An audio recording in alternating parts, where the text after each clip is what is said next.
Hey everyone, good morning, good afternoon. Happy Thanksgiving. Hope everyone's doing good.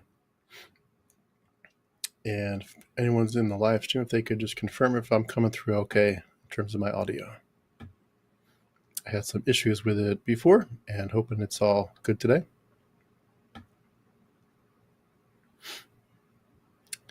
And wanted to wish you all, again, happy Thanksgiving. Hope everybody's doing well. I was thinking today just about sort of thinking through some of the emotions of the holidays.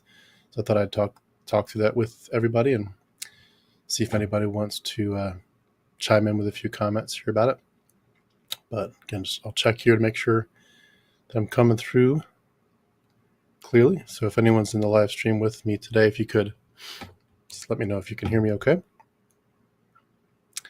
And again, happy Thanksgiving. It's been a few days. It's been a little bit since I've been able to really be on board. The background for me, the reason I've been kind of incognito, it's not intentional by any stretch, of course, but the kid's been very sick. I've been a little sick. Hey, thank you so much for confirming, Philly. Appreciate that. Lely. The kid's been very sick for the last few weeks. It's been crazy how it's just been like one and the other. I think we're on the other side of it for the most part, although I think I'm probably getting it a little bit. So, but trying my best to stay healthy. But the hard part is, when you're a single parent, you don't have anybody to help and so forth, which is, par for the course. And a lot of you know that story very well. But, when kids are waking up at 2 a.m. coughing and needing help, that's it's your call to get up and help them. So I've been dealing with a lot of lack of sleep recently.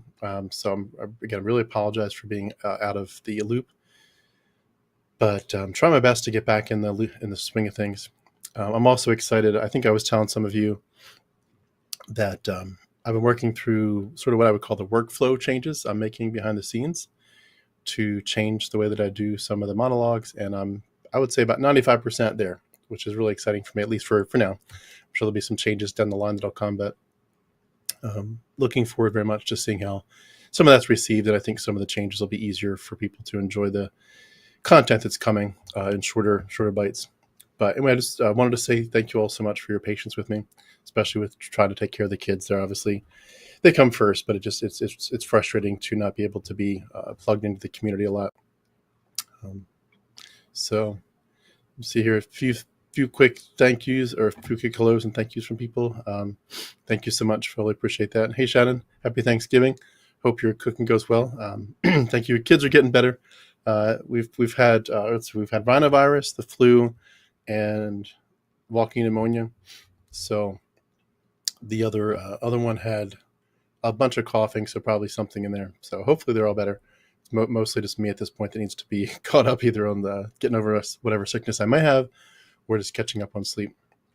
Thank you, Melody. Appreciate that so much. Thank you, Messiah. Appreciate it. And thank you so much for watching me on the Apostate Sisters. They're awesome. So glad to be able to connect with other groups like that, other YouTube channels. Thank you, Shannon. Appreciate that. I've got a lot more coming regarding the election and so forth. Hey, Kristen, thank you so much. Happy holiday to you. Yeah, not fun at all. Not fun at all to be waking up every morning or every night at 2 a.m. But glad to do it. They're obviously worth every minute of my lack of sleep to make sure they feel cared for and safe. But just a few quick thoughts today. I thought I'd love to share and see if you have any thoughts to add in the comments as well. I feel like it's been a rough year. And again, this is not like a monologue. This is just a few stray thoughts, but I thought I'd just kind of see what comes out of this stream of consciousness and see what you think about it. But a lot of us, I think, go through a lot of emotional pain during the holidays. And it's like the holidays seem to have this way of bringing everything to the surface. There's this joy, this radiant joy, this nostalgia that we all cherish, and this sense of warmth. It's almost luminous, but there's also so much sorrow that a lot of us have been going through or are going through or fear we're about to go through because of life changes that have been coming for a while. There's sort of that grief, a relentless ache for a lot of us of what's been lost. And for a lot of us, it has been related to deconversion. Sometimes it's deconversion plus something else, some other issue, but it's at least partially related to deconversion. And for a lot of us, I think Thanksgiving and the broader holiday season, especially for people that aren't from the US, where they maybe celebrate this season a little bit differently with harvest festivals or something. But, it's not just about the big meals, and it's not just about family. Um, for a lot of us, it's this season is about a reminder of spaces in our lives that are achingly hollow, and the connections in our lives that have frayed and that we've lost, and even maybe our past selves that we have lovingly but painfully left behind. And I think as we look back on the joys that once lit up our lives, lit up our eyes, brought a smile to our face, there's sort of this quiet yearning to rediscover fragments of that light, fragments of that joy that are sort of tucked away in the corners of our memory and also the corners of our future hopes. And it seems like there's like this dual nature from the holidays that comes into play. It's like holidays like Thanksgiving are haunting almost. They have this hauntingly poignant emotional duality to them. They feel like an embrace and so loving and so kind and caring, like home, and they feel like a freshly opened wound all at the same time. It's strange, you know what I mean? It's like a paradox. There's so much beauty, but there's so much sorrow that's intertwined. And I think within that paradox is this bittersweet truth of the forgotten laughter, the smiles, the joys that once defined these holidays for us, the moments that are they're wrapped up in this quiet haze, almost like a numbing sense that time is passing, and we want this time to be beautiful, and we're trying hard to make it beautiful and to enjoy the beauty that is truly there right now. But at the same time, there's so much to reflect on, and it's not all painful. Sometimes it's just melancholy, and I do tend to lean toward that, and I hope that doesn't get anybody down, but I'm more of a melancholy person. But for me, one of the things I've noticed is that there's a lot of pressure at times to be joyful. Feels like we're always having this relentless cheerfulness this time of year. And I'm cheerful, I'm not a downer for sure. I love Christmas trees. I love the sounds. I love the smells.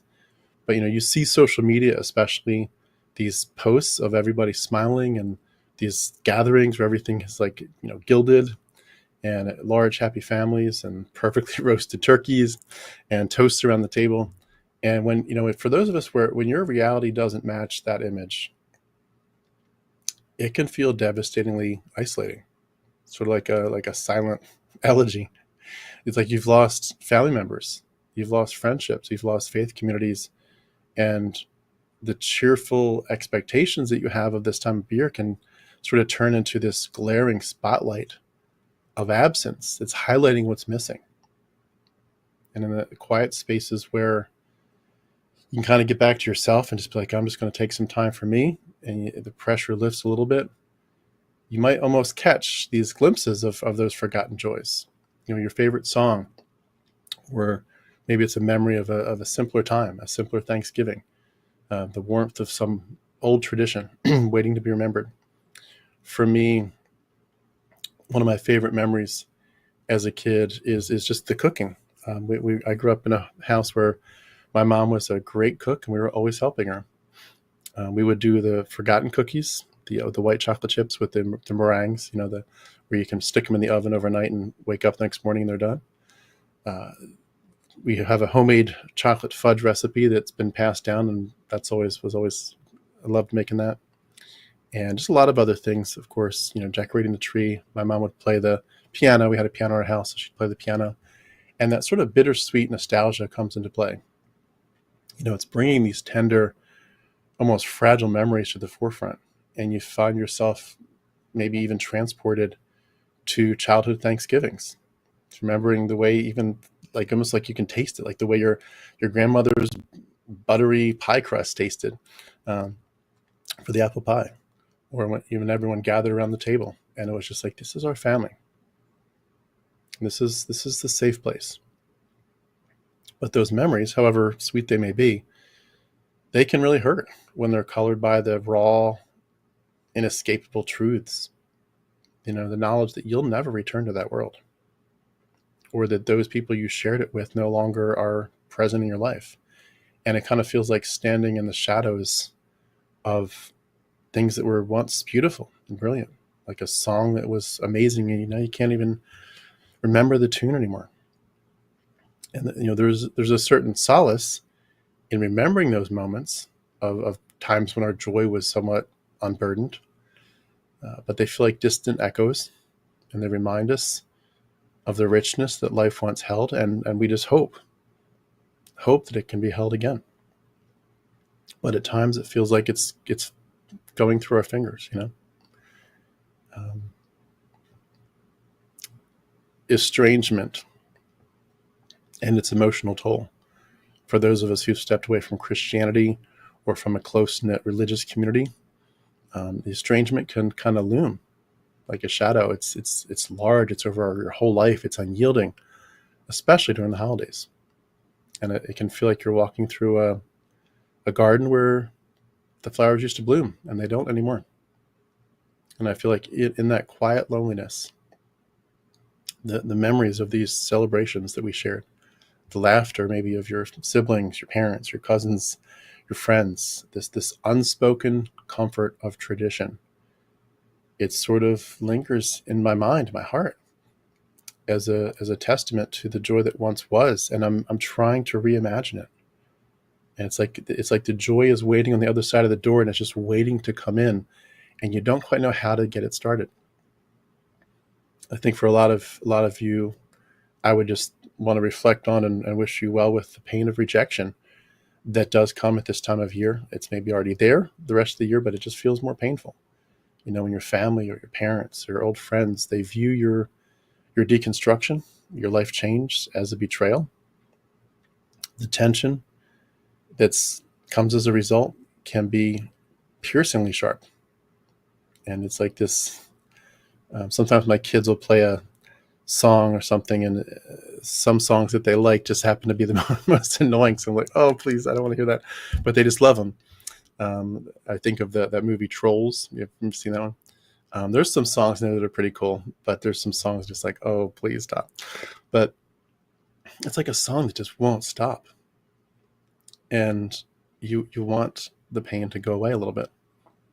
Sitting at a table where you've been treated like an outsider, or maybe you've been uninvited entirely, it can turn Thanksgiving and Christmas and the holiday times around this season into a very empty season for you. It's just like hollow echoes everywhere. It's a lonely time of aching disconnection, and there's very little connection that occurs, if any. And even here, I feel like the memory of these simpler times when relationships did feel whole and it felt like love flowed very freely, those memories, they do have to in some ways just be a place of quietness and peace for you and healing. They're reminding you that the joys that you had were real, they were deeply felt, and even if things have changed, that life, even though life's going to look differently now, there is a sense in which that is still the goal, and you can get back to a home base of sorts. It's going to be different, but there is still joy to be had. And I know a lot of you are silently grieving over lost relationships. Even if estrangement wasn't like a dramatic event, there might be that sort of unspoken, muted sense of loss with loved ones who just don't fully understand or accept. And they know you're different. They know your beliefs aren't the same. You've moved your theology, you've moved your worldview. And that the pain of that can feel just as sharp, even if you're welcome at their table. It's different. And they know that when they bow their heads today to say grace, that your eyes will be remaining open. And they know that while they thank their God for his provision, they know what you'll be thinking, that God isn't real, that they're praying to nobody. It's hard. It's hard to go through that. They know it and you know it. It used to be a time of sort of unshakable togetherness, but it's like this gulf, this huge gulf, this chasm between you and those who used to feel like home. I like to take this kind of time, and I'm alone today, by the way. I've been almost unalone for like the last 30 days. Has been intense. I've had the kids for like 85% of the last 30 days. It's been really intense. Love them to death. Love them so much. But it's been intense, especially with them being sick and being up a lot of the nights. Like I feel like probably if you were to look at the last 30 days, there's been almost zero nights when I haven't been up for between 2 and 4 hours a night with them, with somebody coughing, needing some hot tea, needing to use a nebulizer or take a hot shower to get the steam in their lungs, get some kind of cough medicine or something. But it's been intense. But when there's this chance to reflect, it feels like to me, it's the quietness is an invitation to reflect on the joys and the laughter, the jokes, the warmth, and to carry these fragments forward as part of your story and say, this is where I've come from. And I will be making new joys and new memories, but they will be different. And in some ways, part of the pain is just not knowing how that's going to look, not knowing what is this going to look like. I don't know. It feels like you're walking into the dark, but you feel like obviously your worldview is so much more bright and wonderful than ever before. But at the same time, you know that the darkness that they're going to push on you, the grief that they're going to have over your rejecting Christianity is going to sort of cover everything. A lot of us, I think, are going to feel unwelcome in our former traditions. It's like the prayer thing I just mentioned. If Thanksgiving in your past, as for most of us, it was tied to religious traditions, praying before a meal, even worship services. Some of you might have, as your kids gone to church on Thanksgiving morning. I'm pretty sure I did many years. You're going to feel like you're no longer welcome in those same spaces. Some of you might participate in those out of politeness or a sense of wanting to bend over backwards to be helpful to them, loving to them, to not make them feel uncomfortable, even though it's making you feel uncomfortable to do it. But, participating in that at this point can feel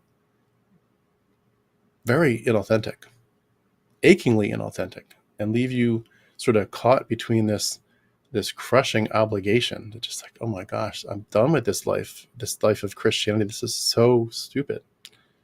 And yet you've got this sacred integrity. Like, I need to be genuinely myself. This is mythology.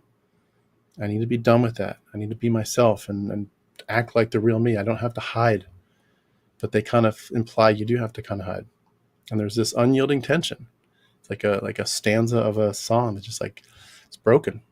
And within that dissonance, there's this chance maybe to rediscover what brought you joy in some of those traditions. Maybe some of it's the music, even the tunes, the sense of togetherness, the quiet reflection, and to try to pick out the best parts of what is left behind, what is no longer something you can participate in the same way, and to try to weave together elements of those into something new that's more genuine, that's got more integrity behind it, and it's really yours. It's wholly yours.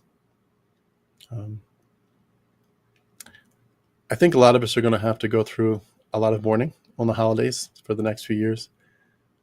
Mourning the people that are gone from our lives.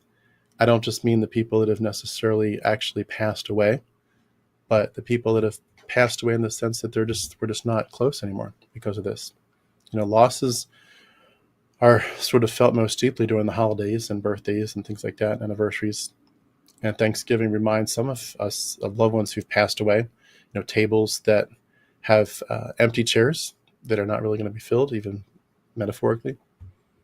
There's these sort of shadows of the people that aren't there anymore. I think that loss takes a lot of forms, and each one is going to have these sort of marks on your soul, marks on your heart. And when you look at that in the stillness of those empty spaces, and you're listening to the echoes, as it were, again, of past Thanksgivings and past holidays, you remember people's laughter, you remember the joy, and it's this bittersweet comfort, and you just have to find some way to say, what can I pull from this memory? What can I take from this experience? And celebrate what I had, acknowledge the intense losses that have occurred, and yet take forward something and carve a future that is more beautiful than perhaps today is for you, but to say tomorrow and the next day I'm going to keep building. I know for me, like I said, I tend to be more of a melancholy person, and days like this tend to be somewhat heart-wrenching for me. The recipes we used to make, the jokes people used to tell, those things that stay in your hearts, the inside jokes that are part of your family, and their absence can be achingly loud. And within that ache, there's this joy in remembering the way that life used to be, the realization that there is some love that lingers, but it's different. I feel like for a lot of us, this is also a time to talk about the loss of our identity. For those of us who've left Christianity, something like Thanksgiving can feel like a reminder of the very deep faith-based identity that we used to have, and we used to wear it so comfortably and so nonstop.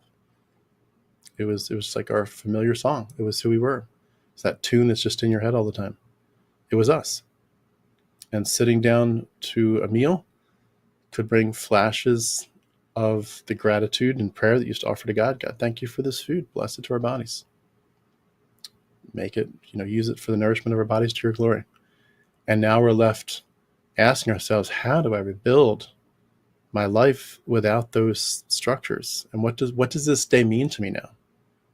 And of course, the Christians will snarkily say, if you don't have a God to be thankful for, then who the hell are you thanking? You're not thanking anybody except yourself. You're so selfish, or you're so mistaken. Unless you can thank God, you can't be thankful. And they try to turn this so horrifically into making you look like you're a bad person because you can't thank Yahweh.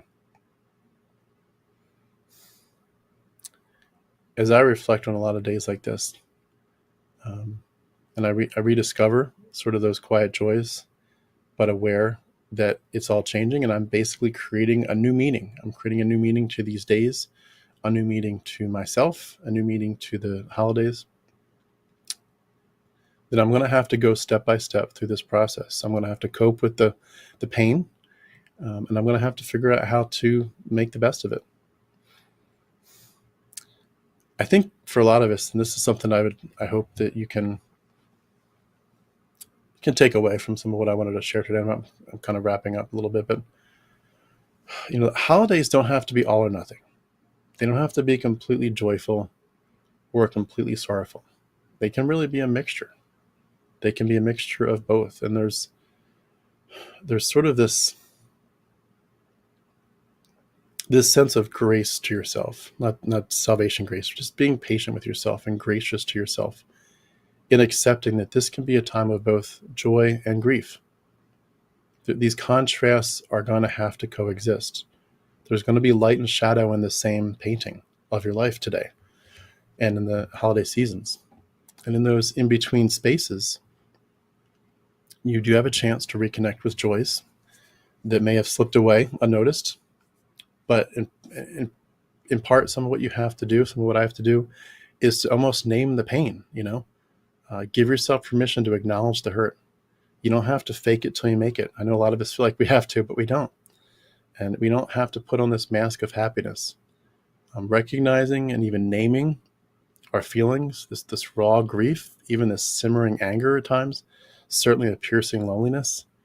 And it's going to turn my emotions and reflections on days like this into a bit of a poem, sort of like an unspoken lyric to a new song. There's going to be a narrative that's going to begin the journey of processing, and in saying what you're feeling, sharing it, maybe by yourself in a journal, maybe with a friend. You're honoring the place in your story of all these emotions. Honor yourself, honor where you've been, honor where you are. And hopefully you can uncover some of the forgotten joys, the moments of love and laughter that have shaped you, and they're waiting to be reclaimed. I think for a lot of us, it's also going to be about, of course, creating new traditions. The old traditions often feel very, very heavy, and we're going to have to figure out a way to invent our own. Maybe you're going to want to cook your favorite meal that's not a traditional Thanksgiving spread.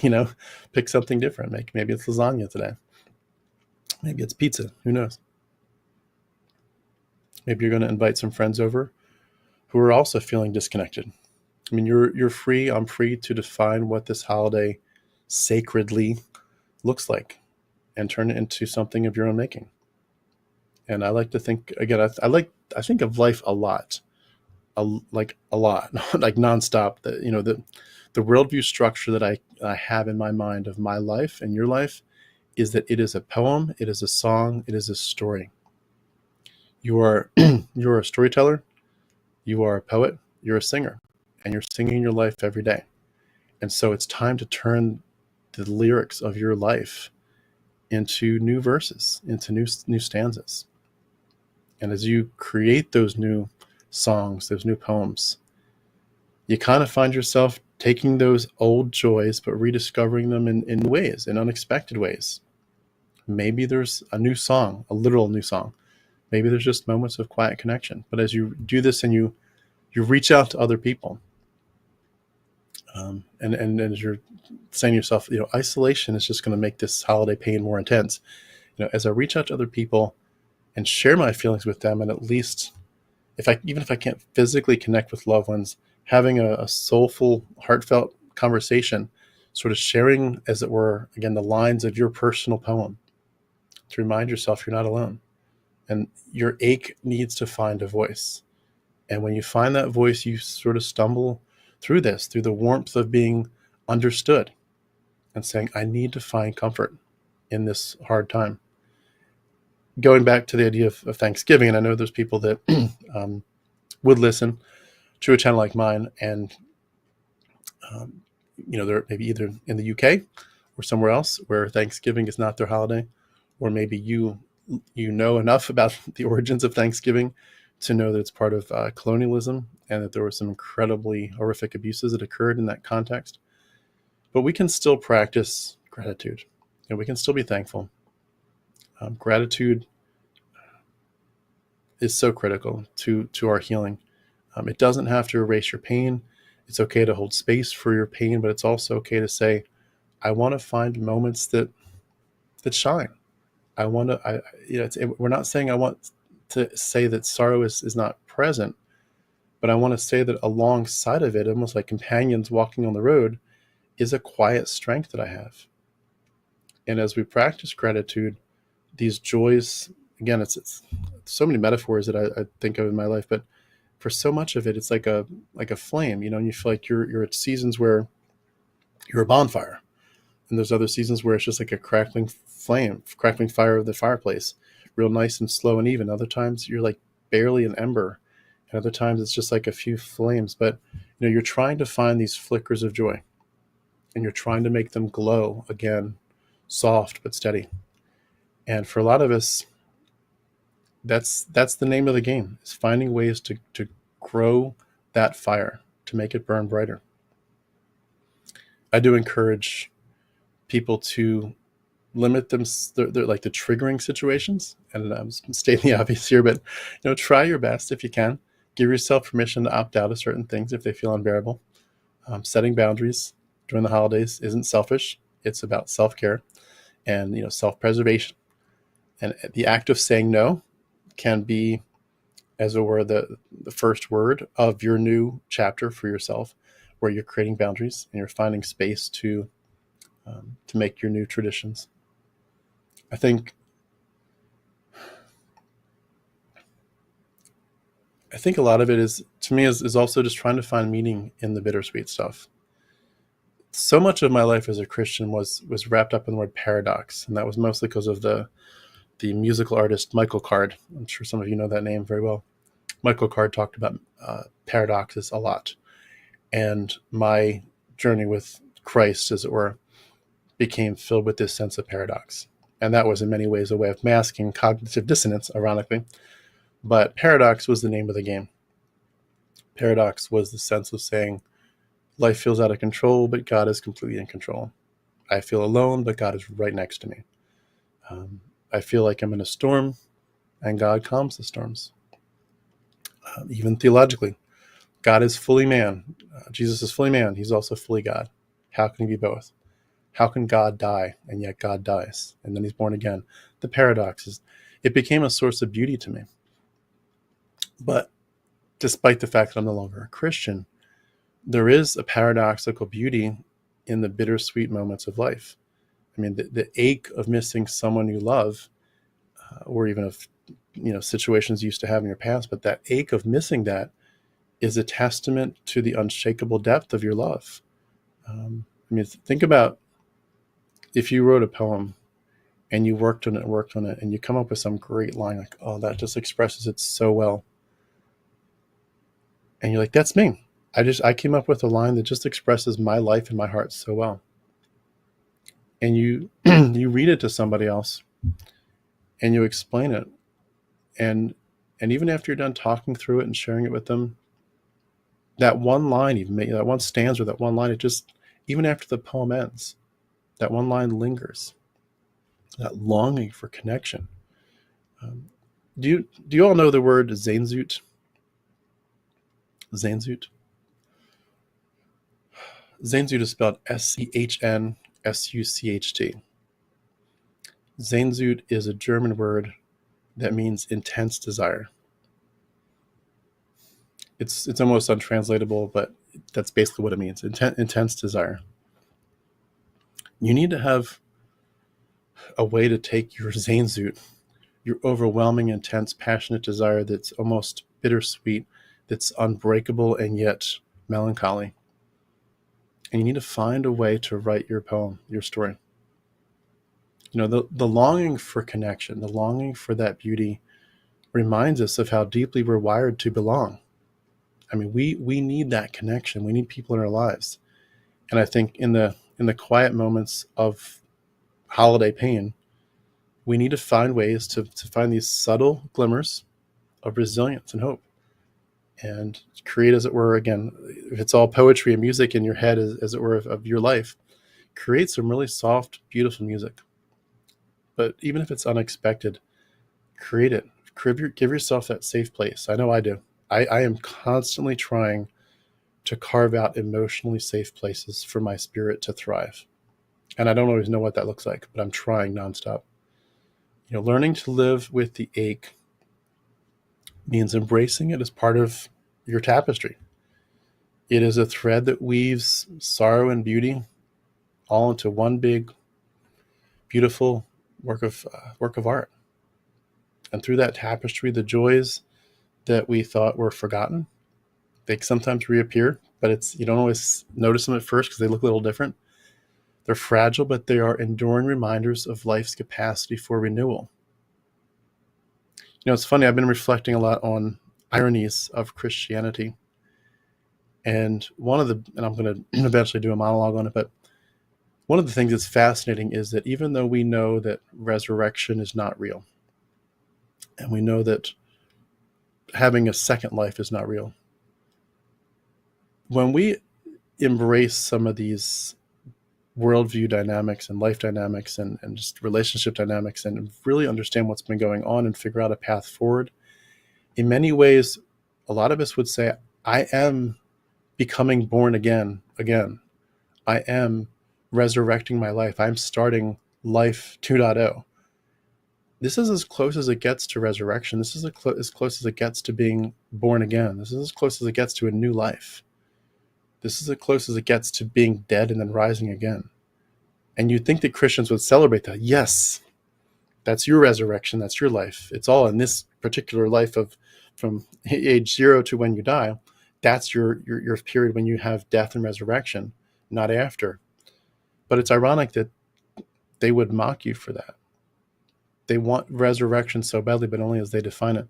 But in a sense, you get to define the resurrection. What does it look like for you to be reborn, as it were, in this life? It is metaphorical, but eternal life, if you want to borrow that phrase, is here and now, and only here and now. So how do you enter into that kind of blissful life? You have to create it yourself in your own head and your own heart. And you're not alone in that complexity. Believe me, I struggle with these thoughts so much. We are grappling with familiar feelings in this community. We're finding our way through the tangled emotions of everyday life, but especially with emotions that the holidays bring. I encourage you, give yourself grace. It's okay to grieve. Be kind to yourself. And believe that even amidst the pain, there is room for radiant, gentle joy. There's this light that shines from deep within you, not from outside, not from heaven, a light that shines from within. And as it were, it's going to be, when you write your poetry, it's going to be a light that rhymes in different ways with hope.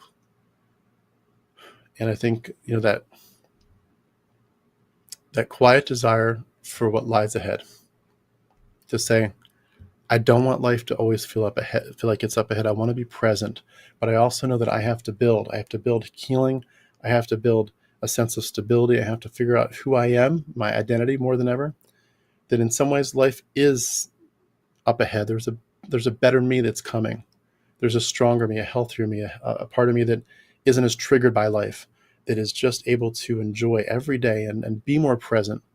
But in some ways I acknowledge I can't do it. For some reason, I can't do it right now. I'm not all I want to be today. But there's that sense that the light is glowing steadily, stronger. It's like a beacon. It's there. It's soft, but it's sure and it's real. And it's going to get more and more intense. And maybe within that light that's glowing inside of your heart and your mind, the lost joys of yesterday are going to greet us and be rediscovered in new and even surprising ways. And if you're feeling some of that, know that I'm there with you. This has been an absolutely heartbreakingly devastating year for me on all levels. And my nightmare is far from over. But we have to do everything we can to stay strong and to build from where we're at. So I guess I'll just maybe end by, and I'm going to read a few comments here before we wrap up for today, but asking you, what has been heartbreakingly hard for you during the holidays? And what helps you to find that fragile, safe place, that solace, that you're kind of, the poem and the song that you're creating, you're sort of whispering into the stillness. How are you navigating this loss? How are you navigating the estrangement? The family that's written you off? The change in your traditions? And what lessons have you found and created in this, creation of your own song, in the stanzas of your own experience? How do you write your story now? I feel like in many ways I write my own poem, but in many ways we're creating a communal poem, as it were. There's this mutual understanding that we have. But I think even in the bittersweet, we can hold each other up. We can become the harmony. To keep going with the metaphor of a song, we can become each other's harmony. I think as we hold each other up, we can move closer to the dawning of what lies ahead. The echoes of these lost joys, they're going to find a new place to become our new home. And that's in many ways what it feels like. We're looking for home. We are looking for home. We're feeling like we had a home. We realized it wasn't what we ever thought it was. It was a home that was based on very much of you towing the party line and you repeating the same prayers. And as long as you did that, love felt unconditional. But once you stepped out of line, you realized the love was very conditional. But the echoes of these lost joys need a new place to call home. And I think as we do that, and if you're willing to keep a soft heart and not get bitter, not get too jaded in the process, I think if you can soften your heart, if I can soften my heart, there will be a long-term sense of even an unexpected return to home. Not to the home we lost before, but to a new home that's waiting for us, that we have to create step by step by step, day by day, hour by hour. But I do believe that life can be more beautiful and that the best days are still up ahead. I have to believe that, especially for my children. I have to believe that the best days are up ahead. But those are just some thoughts that were in my mind. I hope some of that, encourages some of you. I did want to read through a few comments. I saw a few come in here. I knew this wouldn't be much of a triggering conversation to Christians. I didn't feel like I needed to look for the trolls too much. But great to see you. Susanna, thank you so much for joining us. golden toffee and treacle coffee was a childhood memory around bonfire night, November 5th in Scotland. That's awesome. Awesome, good stuff. Coffee is definitely the memory of the day these days for me. I think I'm down to 4 or 5 cups a day. It feels like. Hi from Stuttgart, Germany. Happy Thanksgiving to my fellow Americans. Love your content. Thank you so much. Please read a book about Christian mythology. Absolutely. It's in the works. It's going to take a while, but it's in the works. Thank you for your encouragement. It's hard when I go see my parents because they're so religious, and whenever I express what I believe, they shut me out. Yeah, that's so true. And for so many of us, just the snark and the sort of the implication of like, you do know that the fool has said in his heart there was no God, right? Like, you know that, right? And they're kind of just waiting, like to just like they might hold it all in, but they're kind of waiting to say it, and you know what they're thinking, and it's so hard. I totally hear you, Kristen. I feel for you. Hey, Jean, thank you so much for joining from South Africa. I do not miss my kids being young and sick, stressful, draining. Yeah, it is very hard. It's very difficult to deal with. And I'm one of those people too, where what I do is I have one of those monitors next to my bed, so that when I'm sleeping, if they wake up, I'll hear them quickly and come running. I would be horrified if a child was like throwing up or something or coughing away and I didn't hear it because I'm in the other room with the fan going. So I keep the monitor on so I can always hear them and come running quickly, so that they feel very safe to know that they can always expect me to come at any moment. But I'm also the kind of person that when they wake me up with coughing like that, I'm awake for an hour. Like, you just, one little, that's it. That's mine. Even if they're fine, they stop at that point, I'm up for an hour. So it's hard. Life is good, religion not required. That's a great way to put it, John. Very, very love that summary. Happy Thanksgiving, Asiake. Great. Thank you so much for joining today. Magic Nova is in the house. Hey, Tim and chat. Most blissfully to all listening while cleaning my brass. Thank you so much for joining us. Happy Thanksgiving. Has anyone ever thought about the link between believing in gods and believing in the value of money? Aren't they similar? I would want to know kind of where you're going with that, but that is interesting. I would say there's probably some connections there in different ways. It just depends on which way you're going with it. But yeah, that'd be interesting as a cultural study. See what connections come up. I love to still be thankful for all the people and the steps that bring us the things that we sometimes take for granted. Yeah, absolutely. Hug your babies. Tomorrow's not promised. Hug your babies. Happy Thanksgiving from us. Thank you so much. I'll probably botch the name. Carly Balderrama. Happy Thanksgiving. Thank you so much, Carly. Appreciate you joining. Actually letting ourselves feel and being authentic is the most difficult but healthy thing we can do. Yeah. Oh, okay. Miss I's making lasagna today. Nice. I love a good homemade lasagna. Oh my goodness. Good stuff with the garlic toast. Very nice stuff. I'm alone today. The children are with their dad, and it's an interesting change. I can only ever watch these lives when they're gone. It's been a while. I'm so sorry. Yeah, it's hard. My kids, like I said, they were with me for like almost nonstop the last 30 days, which has been wonderful. But today here on Thanksgiving, they're out all day with their mother. So yeah, it is hard. It is very hard in these divorce situations, and a lot of complications. I wish your heart well. I didn't say it was going to be good. If it's not going to be good, there's always one answer: more garlic. Just more garlic. That'll fix it all. And more, ricotta cheese. More garlic, more ricotta cheese. You can't go wrong. My husband and I made some oxtail in the crock pot. That's our Thanksgiving meal. LOL, chilling and watching movies today. Nice. That's awesome. That's very cool. Today's basically a work day for me because of the kids being gone. And they've been with me so much that my work hours have been cut back, unfortunately, a little bit because of that over the last few weeks with them being sick and by being up all night. And honestly, too, like even when I've had some time during the day, it's like, yeah, but you also got like 2 hours of sleep last night. So like you're dragging, you're just like zombie mode. So it's been very difficult. But yeah, I'm kind of in work mode today. And but it's good though. I'm excited. I was sharing earlier that I'm working on changing the way that I do things. So the workflow is the word I'm using. And I love that it's getting much, much, much more clear. It took a while. It took a few weeks to clarify what I wanted to do with the channel going forward. In terms of the changes, the stuff that everyone's used to is going to be there, but there's some changes coming, added some things that are going to be a little bit different that are going to be, I think, much more useful to people. So I'm excited. So it's a work day for me, but it's good. It's rewarding. Thank you, Shannon. I love the poetry that sort of comes to us all from these situations, and the poetry you all bring to me too with your thoughts and your comments. Yeah, it's so critical. I really encourage you, by the way, those of you that are not, anyone that's saying to themselves, anyone that says to themselves, I'm not a poet, I'm not a musician, I don't write songs. It's, take it for what it's worth, take it for the grain of salt, but I encourage you, just let yourself, like, free your mind to let your emotions flow. You will find that you are probably much more of a poet than you ever imagined.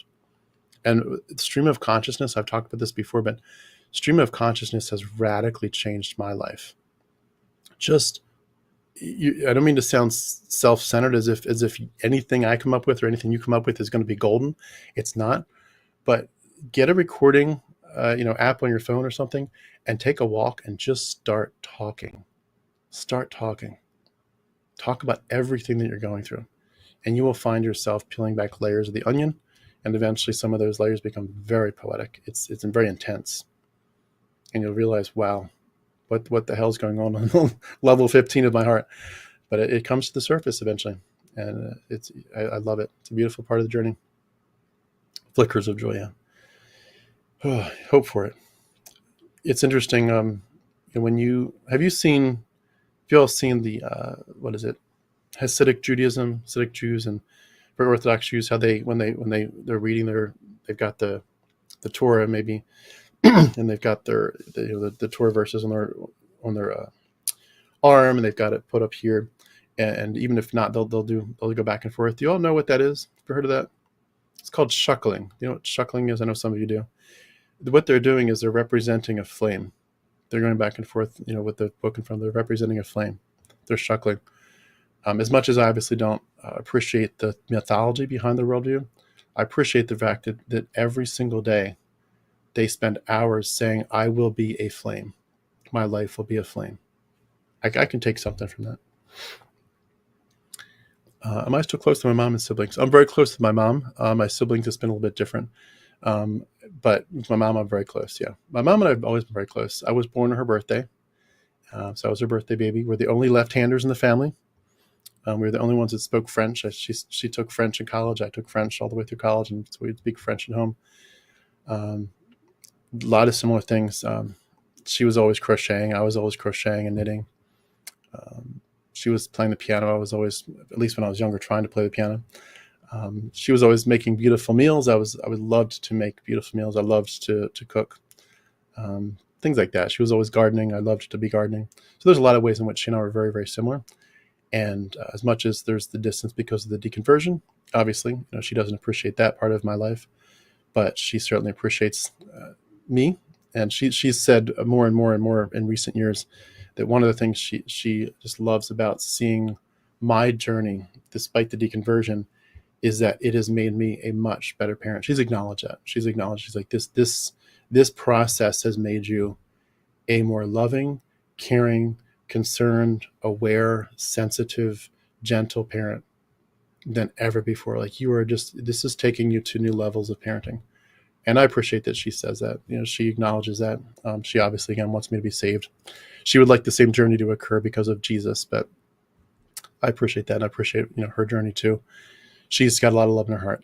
She really does.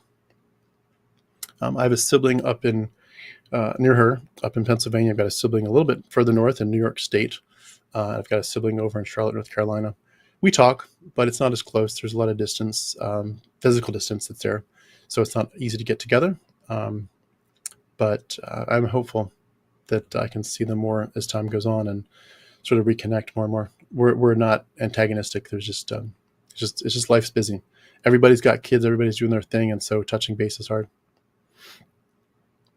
Love is a real organizing principle of this universe. No need for Yahweh. Yeah, agreed.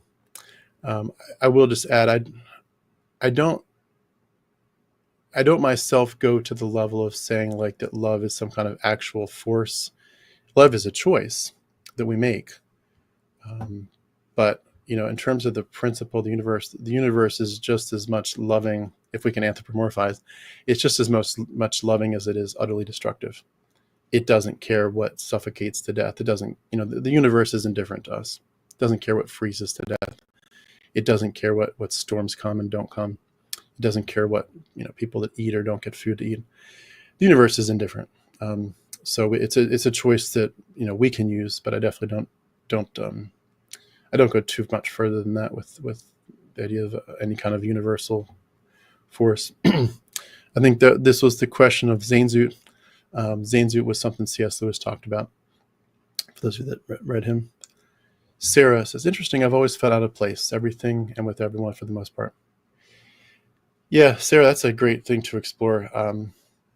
I think a lot of us have felt that way in one way or another. When you add up the fact that certain people's personalities are just different, so they're going to feel out of place because their personality is different.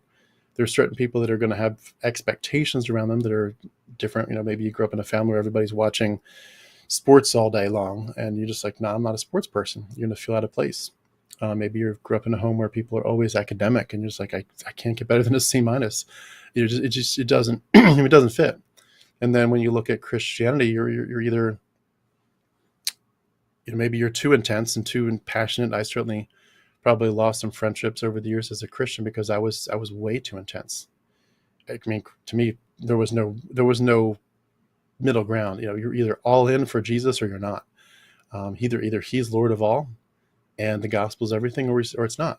And to me, because it was everything, but yeah, certainly there were people that were on the sidelines of my life because I was so intense in my faith and my ministry. And then there's other people where it's the other way around. They're not that intense about it, and so they don't feel like they can, if they're in a peer pressure to be more intense about your faith, and they're like, well, I'm balanced. I love Jesus, but I also love rock and roll, whatever.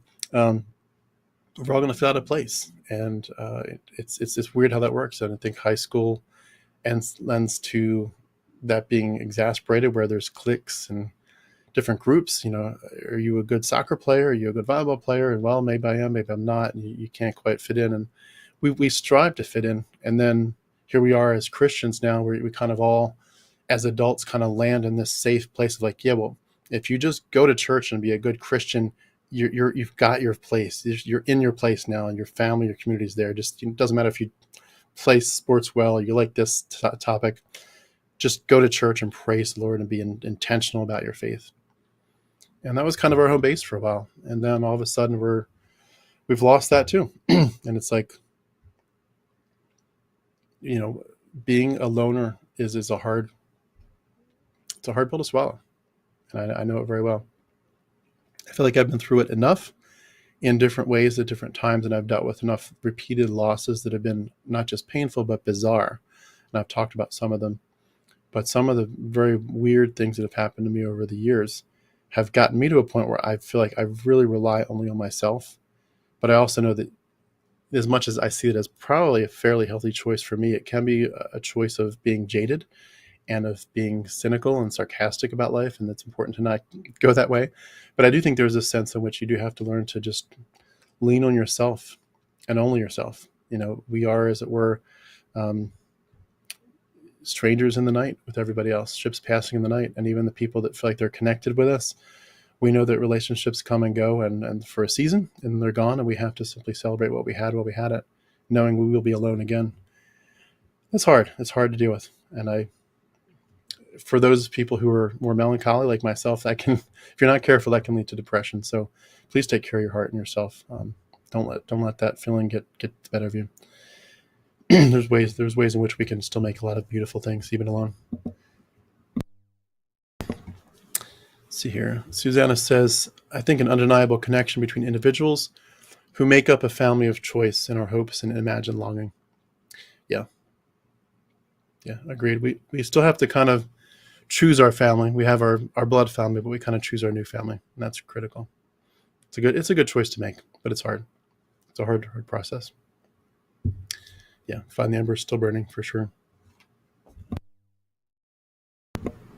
Yeah, it's so hard. I'm genuinely getting a lot of strength just from spite, being resilient when they want you to lay down and give up. Yeah, a lot of Christians really do almost come across as if they want you to fail. They want you to fall harder, flat on your face. They want you to come begging, saying, I was so wrong. Sort of like the prodigal son coming back and begging his father, please let me come home. They look forward to the day that they can say, I told you. I told you Jesus is Lord. I told you God is God. He's on the throne and God cannot be mocked. I told you. They're waiting for that day. And they're gonna wait for a bloody long time. Because I'm sorry about it, it's not coming. Your God's not real. Like you said, building a new foundation of healing. Yeah, exactly.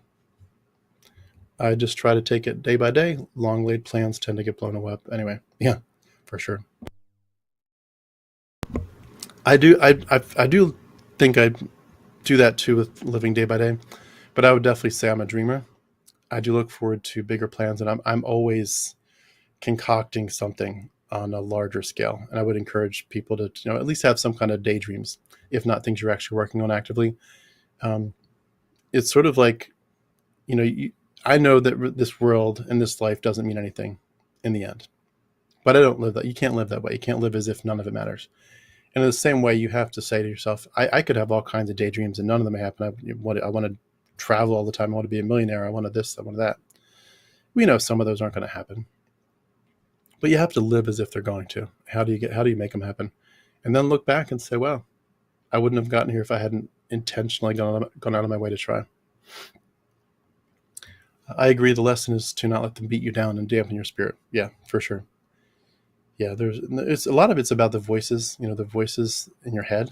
They want to be the voices in your head. Just think we serve ourselves well to become our only voice, our sole voice, and to carefully filter what voices, as it were, come in and become our voice.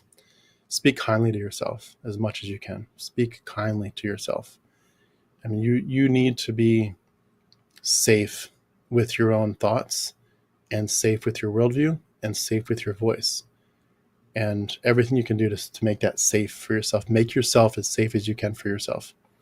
And eventually I think that'll create carve out a place for a lot of our growth and healing. Just had my shaved steak and mush and onion sandwich with all the sides. Sounds a little bit like a Philadelphia cheesesteak. I'm from Philadelphia. I love a good Philly cheesesteak. Oh my gosh, with the processed cheese and all that, or provolone. Love a good cheesesteak. Thankfully, there are some places here in Atlanta that are sort of recreated to a reasonable extent.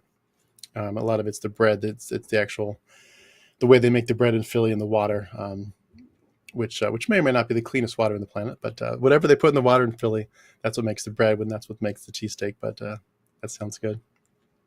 Looking for a new home. This is such a lonely place. Creating a new life in so many ways. Trying to find community seems so difficult.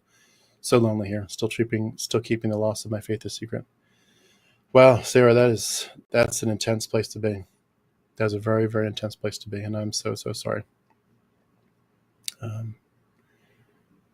I don't know I don't think we've connected on Facebook before, but if you don't have some Facebook groups that you're in where you can make friends and connections, please feel free to reach out. I'll be glad to make some suggestions to you for Facebook groups where you can maybe connect to people.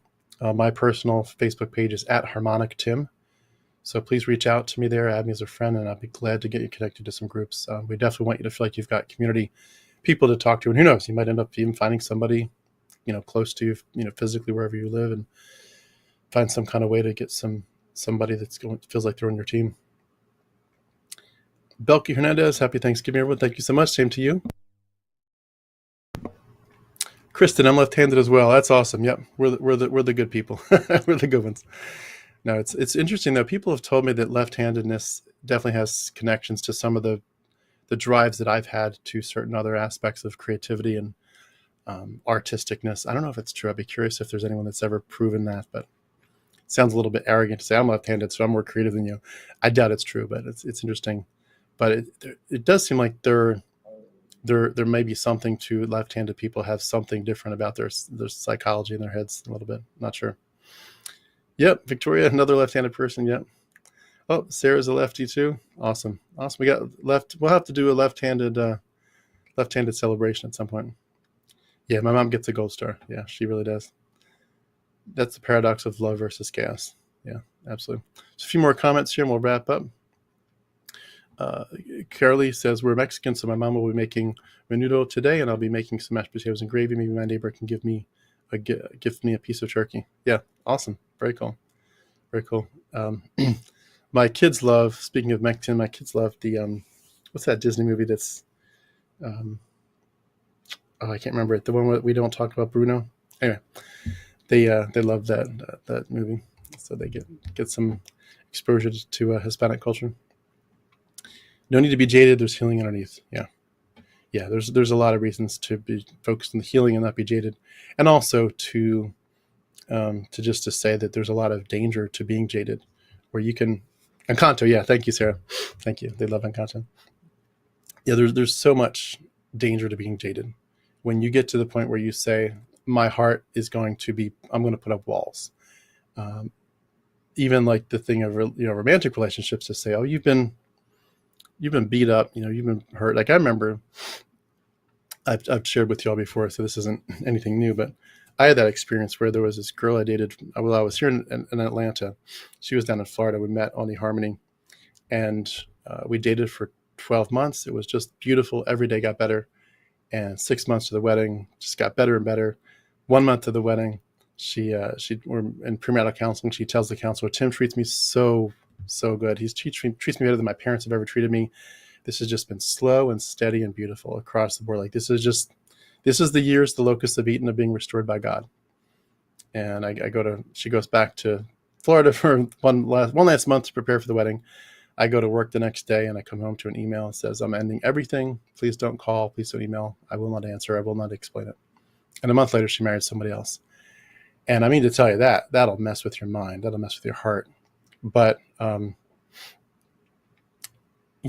you go through stuff like that, you can say, how in the world are you going to trust anybody? And it's like, are you really going to let somebody that doesn't care whether you even live or die affect the beauty of your next relationship?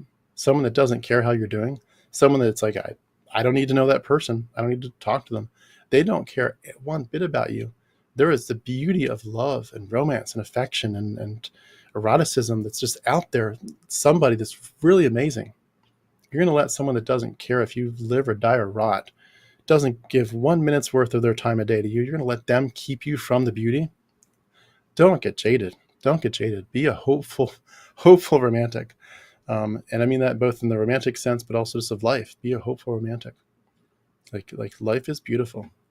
You remember that movie, Life is Beautiful? I need to watch it again. It's been a while. That's a beautiful movie. It's heartbreaking, but beautiful. Encanto. Good evening, Martin. Great to see you. Yeah, that was a wild story. And I've got unfortunately more I could go into that are close to just being almost as wild. Crazy stuff. Yeah, Messiah, it's interesting, and I don't want to get off topic too much, but yeah, just to reflect on your comment real quick.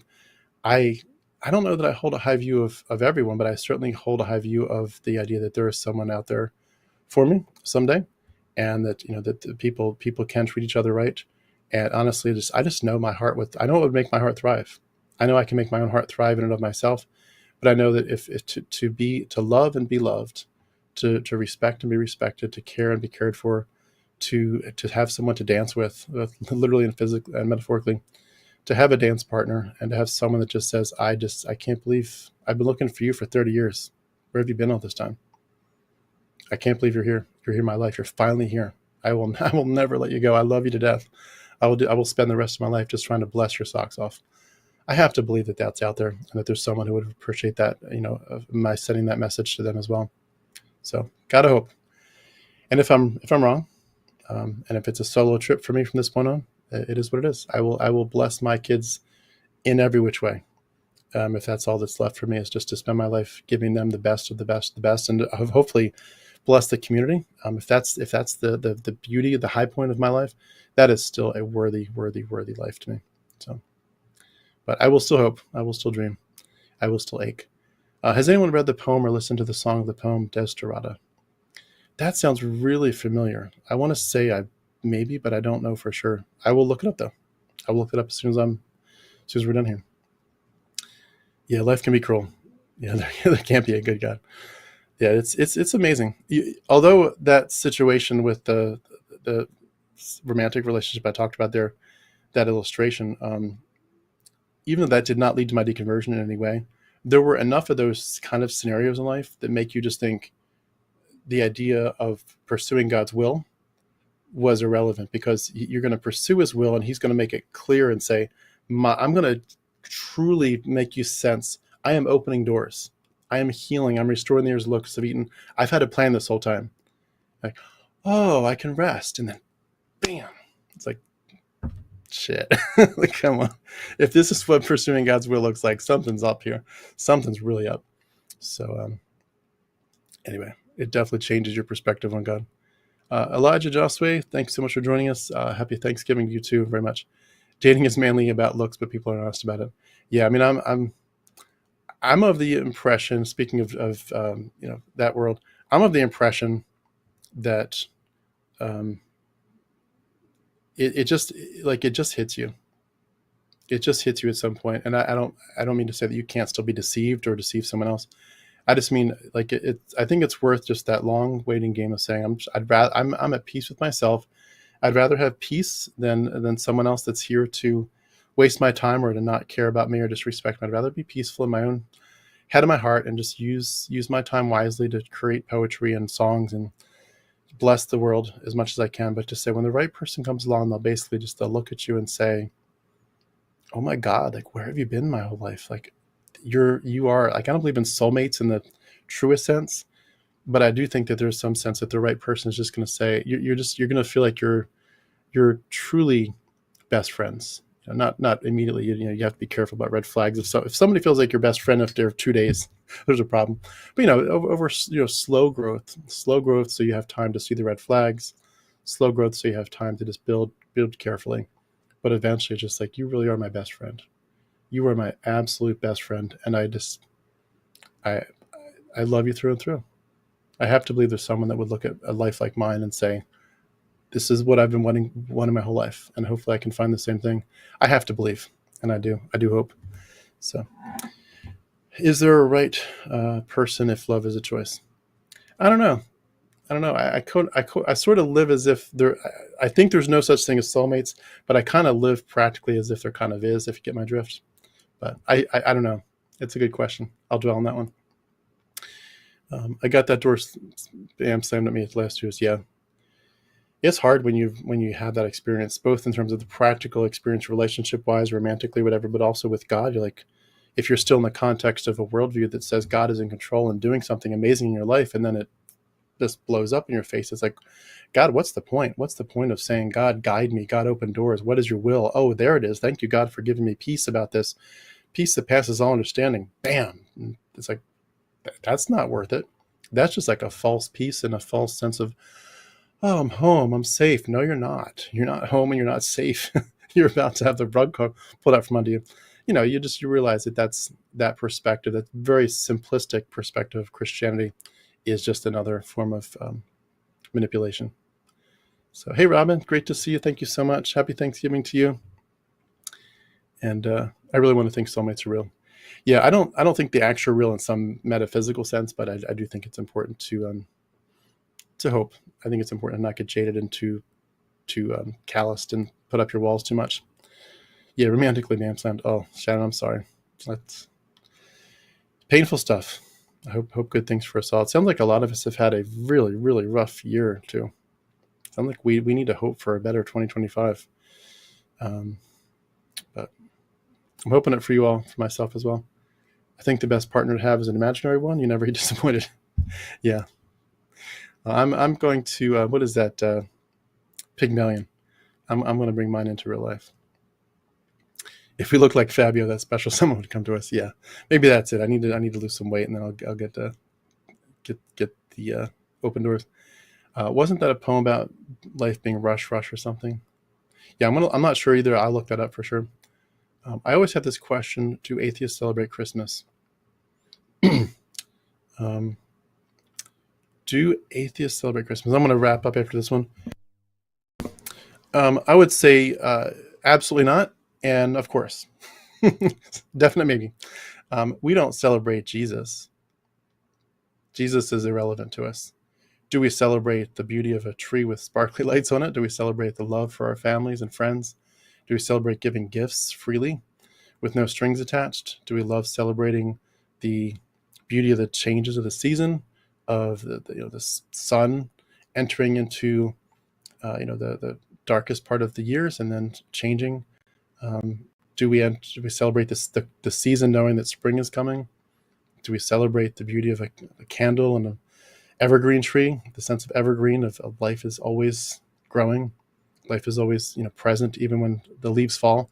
There's something evergreen out there. Do we celebrate the warmth of a fire, on a cold night?